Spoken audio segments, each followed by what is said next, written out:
আবার যদি আল্লাহরে জিজ্ঞেস করি আল্লাহ কাদেরকে বিয়ে করতে পারবো, আল্লাহ বলবে সবাইরে বিয়ে করবি। বাংলাদেশের নারীরা বিয়ে করা হালাল, পাকিস্তানের মেয়েদেরকে বিয়ে করা হালাল, সৌদি আরবের নারীদেরকে বিয়ে করা হালাল, এই বাংলাদেশের সিলেটের মেয়েদেরকে বিয়ে করা হালাল, ঢাকার মেয়েদেরকে বিয়ে করা হালাল, চট্টগ্রামের মেয়েদেরকে বিয়ে করা হালাল। হালালের কোনো শেষ নাই, সুবহানাল্লাহ পড়েন। কিন্তু যখন জিজ্ঞেস করলাম তাহলে কাকে কাকে বিয়ে করা হারাম, তখনই আল্লাহ গুনে গুনে 14 জনের নাম বলে দিলেন, পড়েন সুবহানাল্লাহ।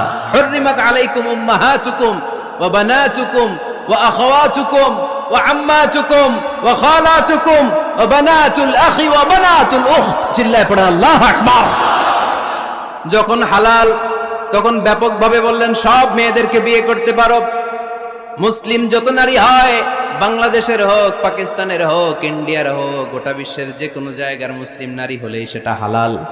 কিন্তু হারাম কোনটা যখন জিজ্ঞেস করলাম, গুনে গুনে বললেন মাকে বিয়ে করা হারাম, নিজের কন্যাকে বিয়ে করা হারাম, বোনকে বিয়ে করা হারাম, ফুফিকে বিয়ে করা হারাম, খালাকে বিয়ে করা হারাম, ভাতিজিকে বিয়ে করা হারাম, নিজের ভাগ্নিকে বিয়ে করা হারাম। সুবহানাল্লাহ পড়বেন না? তাহলে সহজ না কঠিন? চিল্লায় বলেন, কি সহজ ইসলাম, কত সহজ। দাঁড়িয়ে নামাজ পড়া ফরজ, দাঁড়াতে পারতেছেন না, বসে পড়লেও কবুল করবে কে? অজু করে নামাজ পড়া কি? পানি নাই, তায়াম্মুম করে নামাজ পড়লে কবুল করবে কে? বিয়েতে মোহরানা দেওয়া কি? মোহরানা নাই। এক সাহাবী বললেন, ইয়া রাসূলুল্লাহ বিয়ে করব, মোহরানা আছে? না। কি আছে? কিচ্ছু না। তো কিচ্ছু না থাকলে বিয়ে করবা কেমন? মোহরানা দেওয়া লাগবে না? কোরআন পারো? পারি। কয়টা সূরা? এতটা সূরা। এক নারীকে জিজ্ঞেস করলেন কোরআন পারো? বলে না, পারি না। আল্লাহর হাবিব সাল্লাল্লাহু আলাইহি ওয়াসাল্লাম দুইজনকে বিয়ে পড়াই দিলেন। আর নারীকে বললেন, মা তুমি কোরআন পারো না, কিন্তু তোমার স্বামী কোরআন পারে, তোমার স্বামী টাকা দিয়ে পয়সা দিয়ে তোমাকে মোহরানা দিবে, সামর্থ্য তার নাই, সে প্রতিদিন তোমার একটু একটু করে কোরআন শিখায় দিবে, এটাই মা তোর বিয়ের মোহর। সহজ না কঠিন? আর কোনোদিন ইসলামকে কঠিন বলবেন? কেউ কঠিন বললে ওটা শুনবেন? আওয়াজ করে বলতে হবে, ইসলাম কি কঠিন না সহজ?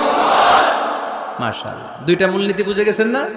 পৃথিবীর সব হালাল যতক্ষণ না দলিল পাওয়া যায়। হালাল বলতে দলিল লাগে না, হারাম বলতে দলিল লাগে। 2 নাম্বার, হালাল আনলিমিটেড আর হারাম লিমিটেড, সহজ করে দিয়েছে, সুবহানাল্লাহ পড়েন। 3 নাম্বার, হালাল হারামের মূলনীতি হচ্ছে ইসলাম শুধু হারাম বলে দিয়ে বসে থাকে না। কোনো বিষয়ে যদি ইসলাম হারাম ঘোষণা দেয়, ইসলাম একটা অল্টারনেটিভ আমাদেরকে সাজেস্ট করেছে। সুবহানাল্লাহ কোন? আমি বলে দিলাম এটা করা যাবে না, এটা করা যাবে না, এটা করা যাবে না, আমার কাজ শেষ।